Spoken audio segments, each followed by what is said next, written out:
میں ایک واقعہ آپ کو سناتا ہوں جو خود میرے ساتھ پیش آیا۔ میرے پاس کئی سال پہلے کی بات ہے، جرمنی سے ایک صاحب کا میرے پاس خط آیا اور انہوں نے اپنا حال یہ لکھا کہ میں پاکستان میں تھا اور وہاں سے پھر میں روزگار کی تلاش میں جرمنی آ گیا۔ جرمنی جب آیا تھا تو اس وقت دین کا کوئی احساس میرے دل میں نہیں تھا، دین کی کوئی فکر میرے دل میں نہیں تھی۔ میں صرف دنیا کمانے کے لیے جہاں پر آ گیا تھا تو نہ اپنے دین کی کچھ خبر تھی، نہ معلومات تھی، نہ اس پر عمل تھا۔ لیکن یہاں پر رہتے رہتے میں نے ایک کرسچن لڑکی سے میرے تعلقات ہو گئے اور پھر میں نے اسے شادی کر لی۔ شادی کے بعد بھی کوئی دین کی طرف رغبت پیدا نہیں ہوئی، کوئی احساس پیدا نہیں ہوا۔ لیکن جب اولاد ہو گئی اور اولاد ذرا نشو و نما پانے لگی، ذرا سی وہ سمجھدار ہونے لگی، تو اس وقت میں نے دیکھا کہ میری کرسچن بیوی وہ اولاد کو کرسچینٹی پڑھا رہی ہے اور کرسچینٹی کی تعلیم دے رہی ہے۔ تو اس وقت میرے دل کا اندر کا سویا ہوا مسلمان جاگا کہ یہ میری اولاد ہے اور یہ کرسچن بننے جا رہی ہے، میری بیوی اس کو کرسچینٹی پڑھا رہی ہے۔ تو میں نے اپنی بیوی سے کہا کہ تم اس کو یہ کرسچینٹی مت پڑھاؤ۔ بیوی نے کہا میں کیوں نہ پڑھاؤں، یہ میری بھی اولاد ہے اور میں اس کو حق سمجھتی ہوں تو اپنی اولاد کو بھی ویسے ہی بنانا چاہتی ہوں۔ میں نے کہا نہیں، کرسچینٹی حق نہیں ہے، اسلام برحق ہے۔ تو اس نے کہا مجھے ثابت کرو کہ کیوں برحق ہے اسلام اور کرسچینٹی میں کیا خرابی ہے۔ تو اب میرے پاس علم تو تھا نہیں، مجھے اپنے دین کا بھی پتہ نہیں تھا، کرسچینٹی کا بھی پتہ نہیں تھا، لہذا جب وہ بات کرتی تو میں اس کا جواب دینے کے لیے کی پوزیشن میں نہیں تھا، اس کے سوالات کا جواب نہیں دے سکتا تھا، اس کے اعتراضات کا جواب نہیں دے سکتا تھا۔ تو میں اس مشکل میں ہوں کہ میری اولاد وہ میری بیوی کی تعلیم و تربیت کے نتیجے میں کرسچن بننے جا رہی ہے اور میرے دل پر آرے چل رہے ہیں، میں کچھ کر نہیں سکتا۔ تو آپ مجھے کوئی طریقہ بتائیے۔ یہ خط میرے پاس آیا تو میں نے اللہ تبارک و تعالیٰ سے دعا کی کہ اللہ کوئی ایسی تدبیر دل میں ڈال دیجئے کہ جس سے اس بیچارے مسلمان کی مشکل حل ہو۔ تو میں نے اس کو لکھا کہ ایک تو میری کتاب ہے واٹ از کرسچینٹی کے نام سے، جس میں کرسچینٹی کے بارے میں تفصیل ہے، تو وہ کتاب میں نے بھیجی اور ساتھ میں اس سے کہا کہ آپ اپنی بیوی سے بحث کرنا بند کر دیں، کیونکہ بحث کرنے سے کچھ فائدہ نہیں ہوگا، آپ کو خود معلومات نہیں ہے اور بحث کرنے سے ویسے بھی فائدہ نہیں ہوتا۔ جب بحث مباحثہ شروع ہوتا ہے تو ہر ایک آدمی چاہتا ہے دوسرے کو زیر کر دے، اس سے کوئی خاص فائدہ نہیں ہوتا۔ تو آپ بحث کرنا تو بند کر دیں، البتہ ان کو دو باتوں پر آمادہ کر لیں۔ ایک بات تو یہ کہ اس سے یہ کہیں کہ بھئی خدا کو تم بھی مانتی ہو اور میں بھی مانتا ہوں، اور یہ بھی مانتی ہو کہ خدا سے دعا کی جاتی ہے، تو آؤ ہم دونوں بیٹھ کر یہ دعا کریں، اکٹھے بیٹھ کر یہ دعا کریں کہ یا اللہ اگر اسلام برحق ہے تو ہمارا سینہ اسلام کے لیے کھول دیجئے، اس پر عمل کی توفیق عطا فرمائیے، اور اگر کرسچینٹی برحق ہے تو پھر کرسچینٹی کے اوپر ہمارا دل کو مطمئن کر دیجئے۔ دونوں مل کے یہ دعا کیا کریں۔ ایک تو اس بات پر اس کو آمادہ کریں، دوسرے اس بات پر آمادہ کریں میں کتاب بھیج رہا ہوں کہ وہ کتاب کا مطالعہ کر لیں۔ میں نے یہ لکھ تو دیا، اللہ تعالیٰ سے دعا بھی کی کہ اللہ میں نے لکھ تو دیا ہے، اس کو مؤثر و مفید بنا دیجئے۔ کچھ عرصے کے بعد اس ساتھی کا خط آیا، اس نے لکھا کہ الحمدللہ میری بیوی نے آپ کی دونوں باتیں تو مان لی ہیں اور کہا کہ یہ دعا بھی کروں گی اور یہ کتاب بھی پڑھوں گی، لیکن ابھی کوئی فرق نہیں آیا، معاملہ جوں کا توں ہے۔ تو میں نے پھر ان کو خط لکھا کہ آپ گھبرائیں نہیں اور اس عمل کو جاری رکھیں، دعا کرتے رہیں، تو گھبرائیں نہیں۔ اس کے کچھ عرصے کے بعد ان کا خط آیا میرے پاس، اس میں انہوں نے لکھا کہ عجیب و غریب واقعہ ہو گیا وہ یہ کہ میری بیوی وہ کسی جگہ کوئی ڈگری کورس کر رہی تھی، اس سلسلے میں یونیورسٹی گئی، اور یونیورسٹی سے واپس آتے ہوئے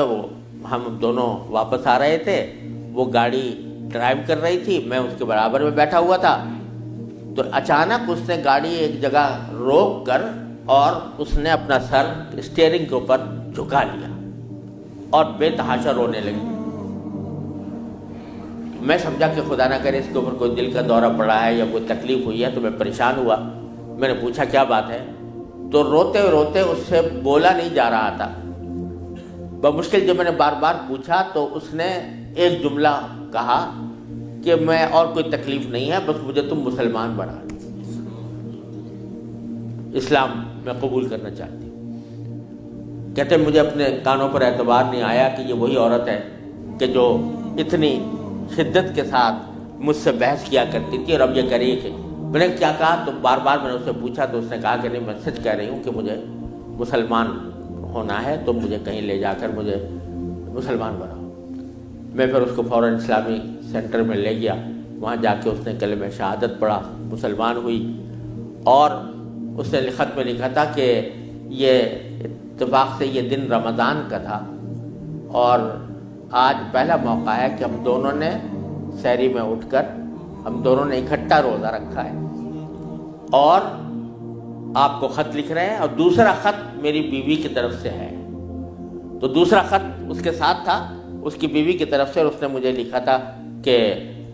میں آپ کا شکریہ ادا کرتی ہوں کہ آپ نے مجھے ایک ایسا طریقہ بتایا جس کے ذریعے اللہ تبارک و تعالیٰ نے مجھے ہدایت عطا فرمائی۔ تو یہ میرے خود اپنے ساتھ پیش آیا ہوا واقعہ ہے۔ اللہ تعالیٰ سے اگر ہدایت مانگی جاتی ہے وہ دعا رد نہیں ہوتی۔ یعنی بہت سی دعائیں جو ہم دنیا کے لیے مانگتے ہیں کہ یا اللہ ہمارا روزگار لگ جائے، ہماری دولت میں اضافہ ہو جائے، اس میں ضروری نہیں کہ اللہ تبارک و تعالیٰ وہی چیز دے دیں جو آپ نے مانگی ہے، اس لیے کہ بعض اوقات اللہ تعالیٰ کے علم میں ہوتا ہے کہ یہ چیز اس کو دیں گے تو اس کے لیے نقصان دہ ہوگی، کوئی اور چیز دے دیتے ہیں، اس سے اچھی چیز دے دیتے ہیں۔ بعض مرتبہ آدمی مانگتا ہے کہ مجھے میری دولت میں اضافہ ہو جائے، لیکن اللہ تعالیٰ جانتے ہیں کہ اس کی دولت میں اضافہ ہوگا تو پتہ نہیں یہ کس وادی میں جا کے گرے گا، لہذا وہ نہیں دیتے اس کو، لیکن دعا کا ثواب اس کو دے دیتے ہیں۔ اسی طریقے سے بعض اوقات دنیا کے بارے میں اگر یہ ہو کہ بھئی یا اللہ میاں مجھے محسن فرض کرو کہ بیمار ہے تو شفا مل جائے، تو بیماری کے اندر بعض اوقات اللہ تعالیٰ جانتے ہیں کہ اس کا بیمار رہنا ہی اس کے حق میں زیادہ فائدہ مند ہے، تو وہ بعینی ہی وہ چیز نہیں دیتے لیکن اس سے اچھی چیز عطا فرما دیتے ہیں۔ یہ اللہ تبارک و تعالیٰ کی سنت ہے دنیاوی چیزوں کے بارے میں۔ لیکن اگر کوئی ہدایت مانگے سچے دل سے، یا اللہ مجھے ہدایت دے دے، یا اللہ مجھے سیدھے راستے پر چلنے کی توفیق دے دے، یا اللہ میری اولاد کو سیدھے راستے پر چلنے کی توفیق دے دے، تو یہ دعا رد نہیں ہوتی، اور یہ دعا ضرور قبول ہوتی ہے بشرطے کہ مانگنے والا ہو، سچے دل سے مانگے، خشوع کے ساتھ مانگے، اللہ تعالیٰ سے مانگنے کے انداز میں مانگے، تو اللہ تبارک و تعالیٰ وہ دعا رد نہیں فرماتے۔ بلکہ میرے شیخ حضرت عارفی رحمۃ اللہ علیہ فرمایا کرتے تھے کہ اپنے اللہ میاں سے جب کوئی مانگو تو مچل کر مانگا کرو، یعنی اپنے اللہ میاں سے باتیں کیا کرو، کہہ دیا کرو یا اللہ یا تو مجھے ہدایت دے دیجئے ورنہ آخرت میں مجھ سے مواخذہ نہ فرمائیے گا، یا تو مجھے ہدایت دے دیجئے، گناہوں سے بچا لیجئے، اپنی نافرمانیوں سے بچا لیجئے، یا پھر آخرت میں میری گرفت نہ فرمائیے گا۔ تو بندہ جب اس طرح مانگتا ہے تو اللہ تبارک و تعالیٰ ضرور عطا فرماتا ہے، ہدایت ملتی ہے، اور ساتھ ساتھ یہ کہ وہاں پر آپ کے لیے ایک عذر ہو جاتا ہے کہ یا اللہ میں نے تو آپ سے مانگا تھا اور کہا تھا کہ مجھے ہدایت دے دیجئے، میرے گناہ چھوڑوا دیجئے مثلا۔ تو آدمی اپنی سی کوشش کرے اور باقی کام کے لیے دعا کرے، صرف دعا بھی کافی نہیں ہوتی، اپنی سی کوشش بھی ضروری ہے۔ جیسے میں نے وہ یہ مثال دی تھی تو میں نے ساتھ میں اس کو کتاب بھی دی تھی، ایسا نہیں کہ صرف دعا ہی پر اکتفا کرے بلکہ تھوڑا سا طلب اس کے اندر پیدا ہو، کہ طلب بھی ہو اور اس طلب کے لیے کوئی عملی اقدام اپنا سا کرے، اس کے بعد اللہ تعالیٰ سے مانگے تو اللہ تعالیٰ رد نہیں فرماتے۔ حضرت مولانا رومی رحمۃ اللہ علیہ فرماتے ہیں، مثنوی والے مولانا رومی فرماتے ہیں کہ دیکھو حضرت یوسف علیہ السلام کا واقعہ دیکھو کہ ان کو جب زلیخا نے ورغلایا، گناہ کے اوپر آمادہ کرنے کی کوشش کی، تو قرآن کریم میں ہے کہ اس سے پہلے اس نے سارے دروازوں پر تالے ڈال دیے تھے، غلقت الابواب، سارے دروازوں پر تالے ڈال دیے تھے، اور پھر حضرت یوسف علیہ السلام کو بہکایا، ورغلایا۔ تو حضرت یوسف علیہ السلام آنکھوں سے دیکھ رہے تھے کہ سامنے دروازوں پر تالے پڑے ہوئے ہیں، نکلنے کا راستہ نہیں ہے، لیکن انہوں نے یہ سوچا کہ میرے بس میں اتنا ہے کہ دروازے تک چلا جاؤں، بھاگ کر، تو بھاگ گئے، دروازے تک پہنچ گئے، اور وہاں جا کے مانگا اللہ تعالیٰ سے کہ یا اللہ یہاں تک پہنچنا تو میرا کام تھا، آگے دروازے سے باہر نکالنا اور اس گناہ سے مجھے بچانا آپ کا کام ہے۔ تو نتیجہ یہ ہوا کہ دروازے کے تالے ٹوٹ گئے اور داخل۔ تو مولانا رومی فرماتے ہیں کہ گرچہ رکھنا نیست عالم را پدید، خیرہ یوسف وار می باید دوید، اگرچہ تمہیں اس دنیا کے اندر تمہیں کوئی راستہ نظر نہیں آ رہا، گناہوں سے بچنے کا، اللہ تبارک و تعالیٰ کی نافرمانی سے بچنے کا ماحول ایسا ہے، اس سے نکلنے کا راستہ نظر نہیں آیا، لیکن خیرہ یوسف وار می باید دوید، جس طرح یوسف علیہ السلام دروازے اپنے حد تک جتنا کر سکتے تھے اس کے لیے دروازے تک دوڑ گئے، اس طرح تم بھی دوڑ جاؤ اور پھر اللہ تبارک و تعالیٰ سے مانگو تو اللہ تبارک و تعالیٰ انشاءاللہ رد نہیں فرمائیں گے۔ اس لیے میں عرض کرتا ہوں کہ اپنے معمولات میں، روزمرہ کے معمولات میں یہ بات شامل کریں کہ رات کو سونے سے پہلے اللہ تبارک و تعالیٰ کی بارگاہ میں اپنی بھی اور اپنی اولاد کی بھی، اپنے گھر والوں کی بھی ہدایت کی دعا فرمائیں۔ اللہ یا اللہ اپنے رحمت سے ہم چاہتے ہیں کہ ایسا کریں، اپنی طرف سے کوشش بھی کر رہے ہیں، یا اللہ اپنے فضل و کرم سے اپنے رحمت سے اس کوشش کو کامیاب بنا دیجئے اور ہمارے دلوں کو پھیر دیجئے۔ قرآن کریم حضور اقدس صلی اللہ علیہ وسلم دعا تلقین فرمائی، یا مصرف القلوب صرف قلوبنا علی طاعتک، اے وہ ذات جو دلوں کو پھیرنے والی ہے، اے اللہ ہمارے دلوں کو اپنی طاعت کی طرف پھیر دیجئے، اپنی اطاعت کی طرف پھیر دیجئے۔ یہ دعا سرکار دو عالم صلی اللہ علیہ وسلم تلقین فرمائی۔ تو یہ دعا ہر روز بندہ مانگے اللہ تبارک و تعالیٰ سے، انشاءاللہ رد نہیں ہوگی، انشاءاللہ ضرور کامیابی ہوگی۔ اپنی طرف سے کوشش جاری رہے اور ساتھ ساتھ اللہ تعالیٰ سے مانگتے رہیں، انشاءاللہ یہ کوشش کبھی رائے گاہ نہیں جائے گی، اللہ تبارک و تعالیٰ اس کو ضرور قبول فرمائیں گے۔